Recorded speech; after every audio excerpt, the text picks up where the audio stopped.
ఎక్కడ అన్యాయం రా, ఇది ఎక్కడ మాసరా, నాకైతే అర్థం కావట్లా. మారుతి గారు ఒక ఇంటర్వ్యూలో మాట్లాడుతూ రాజసాబ్ సినిమా తమిళనాడులో 9వ తారీఖు రిలీజ్ కావట్లా, 10వ తారీఖు రిలీజ్ అవుతుంది. ఎందుకంటే 9వ తారీఖు జననాయకన్ సినిమా రిలీజ్ అవుతుంది. విజయ్ తలపతి గారి మీద ఉన్నటువంటి రెస్పెక్ట్తో మేము మా రాజసాబ్ని 10వ తారీఖు రిలీజ్ చేద్దామని చెప్పి ఆయన ఇంటర్వ్యూలో చెప్పిండు. నిజంగా విజయ్ తలపతి గారు అంటే మీకు ఎందుకు సార్ అంత రెస్పెక్ట్, కానీ మా ప్రభాస్ మీద ఆ తమిళ వాళ్ళకి ఇక్కడ ఉన్నటువంటి దిల్ రాజు గారికి రెస్పెక్ట్ లేదా? చూసుకున్నట్లయితే మొత్తం 3000 థియేటర్లు ఉన్నాయి ఫ్రెండ్స్, 2 తెలుగు రాష్ట్రాలు కలిపి.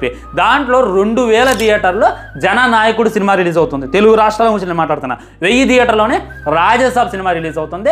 ఇదెక్కడి మాసరా మామ, మనమేమో ఆ హీరోకి రెస్పెక్ట్ ఇచ్చి మన సినిమా ముందుకు పోస్ట్పోన్ చేసుకున్నాం, కానీ మన దగ్గర మన హీరోకి రెస్పెక్ట్ లేదా? మనం అంత రెస్పెక్ట్ ఇచ్చాం కదా. అక్కడ ఉన్నటువంటి విజయ్ తలపతి గారు, ఇక్కడ ఉన్నటువంటి దిల్ రాజు గారు, మన ప్రభాస్ అన్నకి, ఇండియాస్ బిగ్గెస్ట్ సూపర్ స్టార్కి రెస్పెక్ట్ ఇచ్చి వాళ్ళ జననాయకుడు రీమేక్ సినిమానే కదా, భగవంత్ కేసరే కదా, చూసిన చింతకాయ పచ్చడే కదా, దాన్ని 10వ తారీఖు రిలీజ్ చేయొచ్చు కదా. సో మనల్ని వాళ్ళు డేకనుకో డేకరం, మనం వాళ్ళకి ఇంటికా, కానీ వాళ్ళకి మట్టికి మనం భయంకరమైనటువంటి రెస్పెక్ట్ ఇస్తాం. ఇది ఎక్కడ లాజిక్ నాకే అర్థం కావట్లా.